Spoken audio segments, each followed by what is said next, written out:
start macroeconomics, and the basic character of macroeconomics is J.M. Keynes.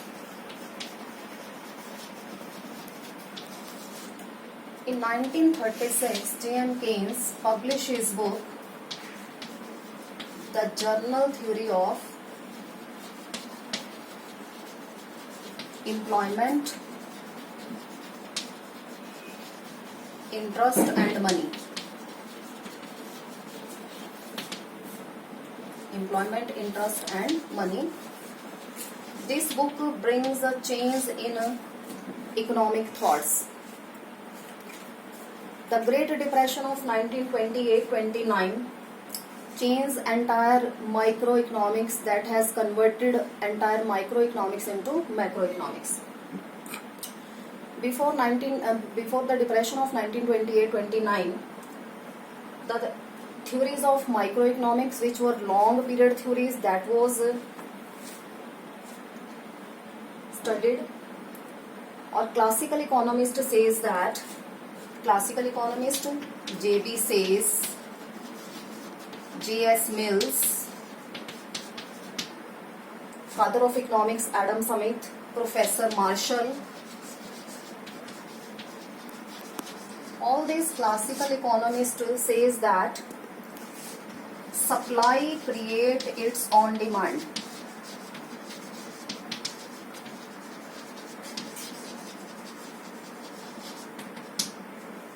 General overproduction and general unemployment is impossible. In long period, there will be automatic adjustment and economy will again be in equilibrium. Suppose that there will be disequilibrium in the economy, then no government interference will be there. In long period, there will be some automatic adjustment and economy will again be in equilibrium. And classical economist assumes that there will always be full employment in the economy.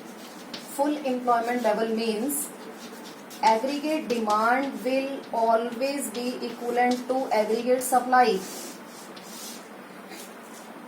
But in 1928-29 depression, all the theories of microeconomists that has been failed, and between the time period from 1928-29 to 1936, no theories were applicable in the world economy.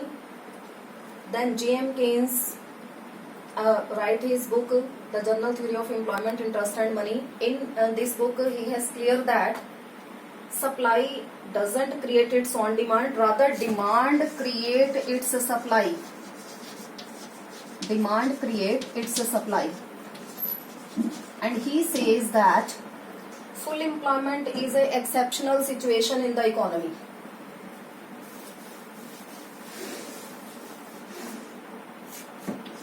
According to J.M. Keynes, there will be three equilibriums in economy: full employment level, underemployment level, or over full employment level. He says that full employment is an exceptional situation. Mostly economy lives in underemployment equilibrium or over full employment equilibrium. So let us clear this J.M. Keynes revolutionary policies with the help of derivation. First, determination of income, output and employment. Let us clear this first derivation with the help of diagram and schedule.